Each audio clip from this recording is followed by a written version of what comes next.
me try a part. Hold on.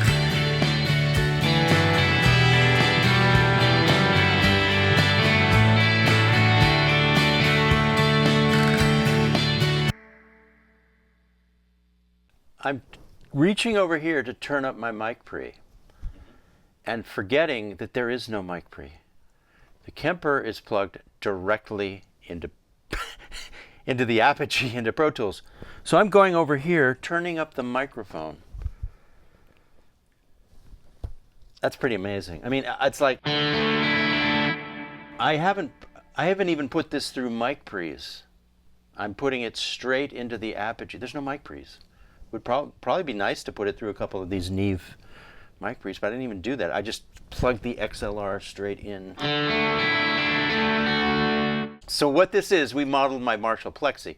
I have two Plexis with laydown transformers from 1969, and they've been modded and devalued, but we brought them back to stock. So we profiled one of my Plexi Marshalls with the Strat, and so it's got a lot of gain.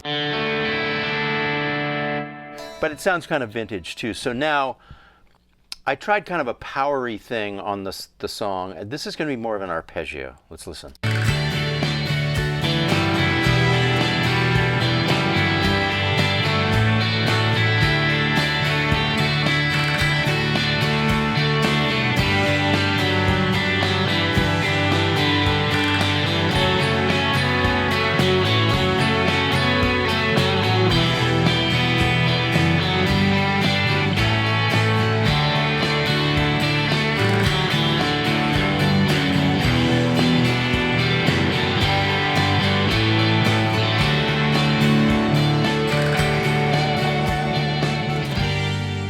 That sound has more clarity and it lends itself, it's thinner too.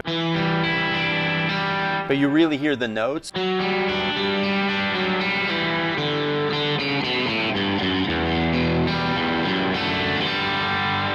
I'm using the bridge pickup on this very kind of stock Strat. It's a brand new Strat. Now if I dial back the gain,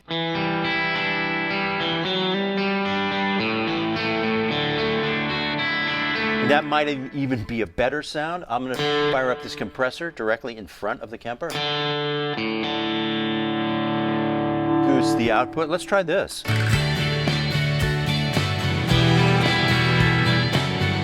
I'm just going to turn it up a little bit, and I'm not going to reach for the mic pre's that are not being used. I'm going to reach for master volume, which is going directly in.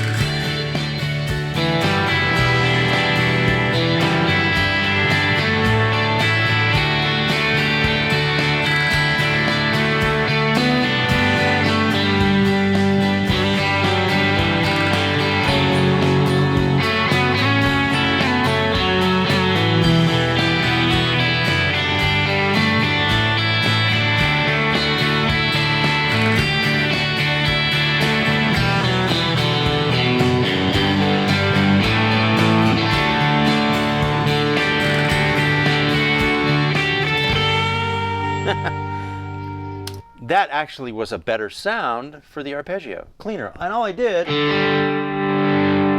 was turn down the gain. There's a pretty broad range of tone colors you can get with any amp.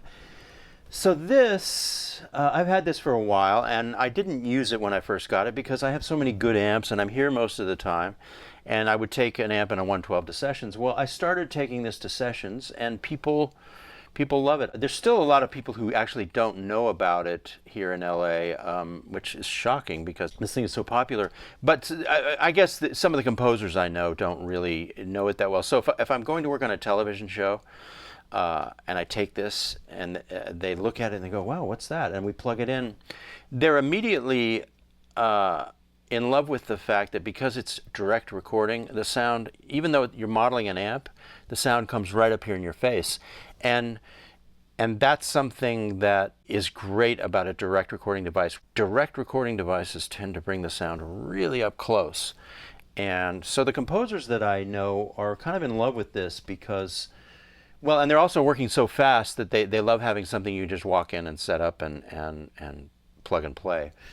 But they also like the fact that it's very, very upfront. It's like right there. And so I began taking this to sessions. I still keep an amp and a cabinet in my trunk when I do that because it's some sort of superstition. And I know players have brought these for a number of years to sessions. I was just kind of late in bringing it and trusting it, and now I really enjoy it. The point of this entire long conversation is that sometimes when I show up for these sessions, I just set this to 1 amp. Like this one right here, Plexi Strat. I don't change it for the whole session, even though we're doing rockabilly, heavy metal, whatever, and I just get all the tones from my pedal board. So let me try that right now. You know, if I'm going tremolo here, we'll pretend that this is on a pedal board.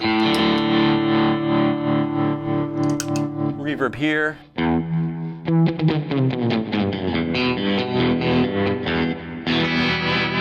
Right, and then the next cue we're doing is heavy metal, so these go off. I turn on my Nobels ODR1 distortion. Well, let's say classic rock, not heavy metal. Let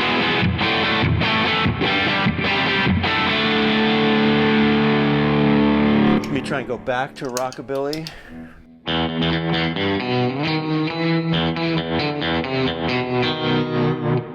Surf. Let's call it surf.